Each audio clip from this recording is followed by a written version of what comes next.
ನಾನು ಹಾಗೂ ರಚಿತಾ ರಾಮ್ ನಟನೆಯ ಬಹು ನಿರೀಕ್ಷಿತ ಸಂಜು ವೆಡ್ಸ್ ಗೀತಾ 2 ಸಿನಿಮಾ ಜನವರಿ 10ರಂದು ಬಿಡುಗಡೆಯಾಗುತ್ತಿದೆ ಎಂದು ಚಿತ್ರದ ನಾಯಕ ಶ್ರೀನಗರ್ ಕಿಟ್ಟಿ ಹೇಳಿದರು. ನಗರದಲ್ಲಿಂದು ಸುದ್ದಿಗಾರರ ಜೊತೆ ಅವರು ಮಾತನಾಡಿದರು. ಈಗಾಗಲೇ ಅವನು ಸಂಜು ಅವಳು ಗೀತಾ ಎಂಬ ಚಿತ್ರದ ಹಾಡು ಸೇರಿದಂತೆ ಚಿತ್ರದ ಎಲ್ಲಾ ಹಾಡುಗಳು ಬಿಡುಗಡೆಗೊಂಡಿದ್ದು ಮೆಚ್ಚುಗೆ ಗಳಿಸಿವೆ. ಚಿತ್ರದ ನಿರ್ದೇಶಕ ನಾಗಶೇಖರ್ ಮಾತನಾಡಿ, ರೇಷ್ಮೆ ಬೆಳೆಗಾರರ ಕಥೆಯ ಜತೆಗೆ ನವಿರಾದ ಪ್ರೇಮ ಕಥೆಯನ್ನ ಈ ಚಿತ್ರದ ಮೂಲಕ ಹೇಳಿದ್ದೇವೆ. ಸಂಜು ವೆಡ್ಸ್ ಗೀತಾ 2 ಕಥೆಯ ಕ್ರೆಡಿಟ್ ಸುದೀಪ್ ಅವರಿಗೆ ಸಲ್ಲುತ್ತದೆ. ಸಿಡ್ಲಘಟ್ಟದಲ್ಲಿ ಪ್ರಾರಂಭವಾಗುವ ಕತೆ ಸ್ವಿಟ್ಜರ್ಲ್ಯಾಂಡ್ ವರೆಗೂ ಹೋಗುತ್ತದೆ. ಚಿತ್ರದಲ್ಲಿ ರೇಷ್ಮೆ ಬೆಳೆಗಾರ ಸಂಜು ಆಗಿ ಕಾಣಿಸಿಕೊಂಡಿದ್ದು, ಗೀತಾ ಪಾತ್ರದಲ್ಲಿ ರಚಿತಾ ರಾಮ್ ಅಭಿನಯಿಸಿದ್ದಾರೆ. ಸಂಗೀತ ರವೀಂದ್ರನಾಥ್ ಅವರು ಮಳೆಯಂತೆ ಹಾಡಿಗೆ ಧ್ವನಿಯಾಗಿದ್ದಾರೆ ಎಂದರು. ಇದು ಅಪ್ಪಟ ಫ್ಯಾಮಿಲಿ ಲವ್ ಸ್ಟೋರಿ, ನವಿರಾದ ಪ್ರೇಮ ಕಥೆ ಜೊತೆಗೆ ರೈತರ ಬಗ್ಗೆಯೂ ಹೇಳಲಾಗಿದೆ. ಅಣ್ಣವರ ಬಂಗಾರದ ಮನುಷ್ಯ ಚಿತ್ರವನ್ನ ನೆನಪಿಸುತ್ತದೆ. ಇತ್ತೀಚೆಗೆ ಸಿನಿಮಾದ ಸೆನ್ಸರ್ ಆಯಿತು.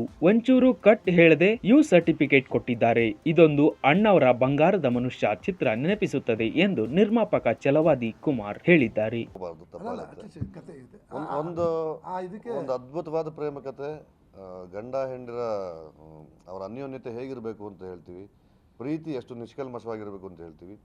ಅದರ ಜೊತೆಗೆ ಉದ್ದೇಶಗಳು ತುಂಬ ಕ್ಲಿಯರ್ ಆಗಿದೆ, ಬದುಕು ಚೆನ್ನಾಗಿರುತ್ತೆ ಅಂತ. ಆಮೇಲೆ ಕುಮಾರ್ ಒಂದು ವಿಷಯ ಹೇಳಿದ ಮರೆತರು, ಈ ಶಿಡ್ಲಘಟ್ಟ ಸಿಲ್ಕ್ ಫ್ಯಾಕ್ಟ್ರಿಗಳಲ್ಲಿ ಪ್ರತಿ ವರ್ಷ 100ರಿಂದ 150 ಜನ ಈ ಸಿಲಿಕೋಸಿಸ್ ಲಂಗ್ಸ್ ಕ್ಯಾನ್ಸರಿಂದ ಸಾಯ್ತಾ ಇದ್ದಾರೆ. ಆ ವಿಚಾರದ ಮೇಲೂ ಇಲ್ಲಿ ಬೆಳಕು ಚೆಲ್ಲಿದ್ದೀವಿ. ಅಲ್ಲಿ ಅವರು ಟ್ರೀಟ್ಮೆಂಟ್ ಮಾಡೋದಕ್ಕೆ ಪ್ರಾಪರ್ ಆದ ಹಾಸ್ಪಿಟ್ಲ್ಗಳಿಲ್ಲ ಲಂಗ್ ಕ್ಯಾನ್ಸರಿಂದ. ಆ ಲಂಗ್ ಕ್ಯಾನ್ಸರ್ ಬಗ್ಗೆಯೂ ನಾವಿಲ್ಲೊಂದು ಪ್ರಸ್ತಾವನೆ ಇಟ್ಟಿದ್ದೀವಿ. ಸರ್ಕಾರದ ಮೇಲೆ ಒತ್ತಡ ಹಾಕಿದ್ದಾರೆ. ಸಂಪೂರ್ಣವಾಗಿ ಒಂದು 72-73 ದಿನ ಚಿತ್ರೀಕರಣ ಮಾಡಿದ್ದೀವಿ. ಜನವರಿ 10 ಬಿಡುಗಡೆ.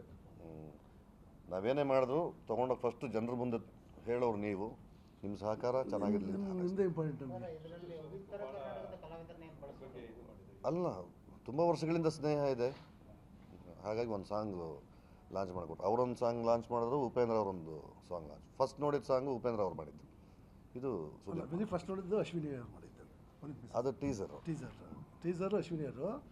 ಆಮೇಲೆ ಅವನು ಸಂಜು ಅವಳಿಗೆ ಬಂದು ಉಪೇಂದ್ರ ಮಾಡಿದ್ರು. ಈ ಮೊನ್ನೆ ಇದನ್ನು 29ಗೆ ಸುದೀಪ್ ಮಾಡಿದ್ರು. ಉತ್ತರ ಕನ್ನಡ ಕಲಾವಿದರು ತಬಲಾನಲ್ಲಿ ಇದ್ದಾರೆ.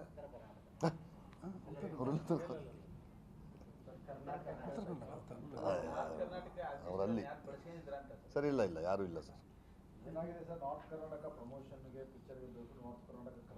ಅಲ್ಲ, ಇಲ್ಲಿ ಸಮಸ್ಯೆ ಏನಂತ ಹೇಳಲ್ಲ ನಾನು ನಿಮಗೆ. ಇವ್ರು ಇಲ್ಲಿಂದ ಅಲ್ಲಿಗೆ ಬಂದು 2 ದಿನ 3 ದಿನಕ್ಕೆ ಇದ್ದು ಬರೋದು ಅವ್ರಿಗೂ ಕಷ್ಟ ಆಗುತ್ತೆ. ಹಾಗಾಗಿ ಅಷ್ಟೇ, ಅಲ್ಲೇ ಬಂದು ಸೆಟ್ಲ್ ಆಗಿರೋವಂಥವ್ರು ತುಂಬ ಜನ ಕಲಾವಿದರು ಇದ್ದಾರಲ್ಲ, ಯಾಕಿಲ್ಲ? ಉತ್ತರ ಕರ್ನಾಟಕದ ಕಲಾವಿದರು ತುಂಬ ಜನ ಇದ್ದಾರೆ. ಅಲ್ಲ, ನಮ್ಮ ಸಿನಿಮಾದಲ್ಲಿ ಆ ಥರದ್ದು ಯಾವುದು ಪಾತ್ರ ಇರಲಿಲ್ಲ sir. Thank you very much. Support ಮಾಡಿ. ಒಳ್ಳೆ ಥಿಯೇಟರ್ ಸಿಗದೇ ಇದ್ರು ನಿಮ್ಗೆ ಹೇಳ್ತೀವಿ, ನೀವೆಲ್ಲ ನಿಂತು ಮಾಡಿ. ದಯವಿಟ್ಟು ಕೊಡ್ಸಂತ.